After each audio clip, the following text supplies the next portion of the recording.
कभी चंबल गार्डन की बात करते हैं, कभी कौन से बाग की बगीचे की बात करते हैं, कभी और दूसरी बातें। लो चलो आज उनके घर ही चलें। क्यों भाई, उनके घर पर तुमको क्या काम है? उनके घर पर क्यों जा रहे हो? वैसे ही चले जाते हैं। थोड़ी देर बैठेंगे, बातें करेंगे, अखबारों की बातें करेंगे, अखबार पढ़ेंगे आपसी। अरे लेकिन क्या तुझे ये मालूम है कि वो अपने कितने आवश्यक कार्य में लगा हुआ है और तू उसकी छाती पर जाकर बैठेगा तो क्या होगा? वो अपना आवश्यक काम कब करेगा? तू तो फालतू आदमी है, निकम्मा आदमी है तू तो। क्यों बिना काम किसी के घर जाना? साता पूछने जाएंगे तो वहां पांव तोड़कर बैठ जाएंगे। ऐसे समय में जाएंगे जब हमको सुविधा हो, उसको सेवा की आवश्यकता हो, ऐसे समय में कभी नहीं जाएंगे।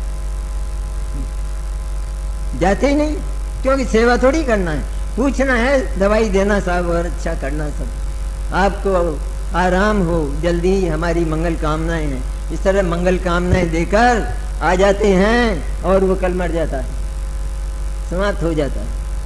तो हम तो अपनी सुविधा से सारे काम करते हैं।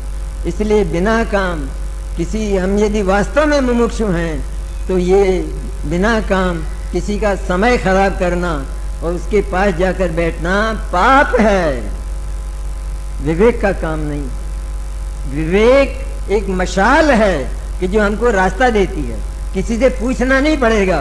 लेकिन तत्व ज्ञान के बल पर ही विवेक जागता है, तत्व ज्ञान के बल पर ही सच्ची नैतिकता आती है। लोक की जो नैतिकता है वो दूसरे प्रकार की है, लेकिन तत्व ज्ञान की जो नैतिकता है वो तो व्यवहार धर्म में शामिल है, वो तो विशुद्धि में शामिल है। इसलिए ऐसे चैतन्य का यदि हमको लगा है लालच, चैतन्य की यदि प्रीति एक बार भी जागी है तो निर्वाण का भाजन होता है। लेकिन प्रसन्नता तो हो। कभी सभा में बैठकर हमने नरकों की, निगोद की चर्चा सुनी हो, वहाँ के कष्टों की कहानी सुनी हो, तो क्या हमारी आंखों में आंसू आए? और कभी चैतन्य की ये कीमती चर्चा सुनी हो तो क्या हमारी आंखों में आंसू आए?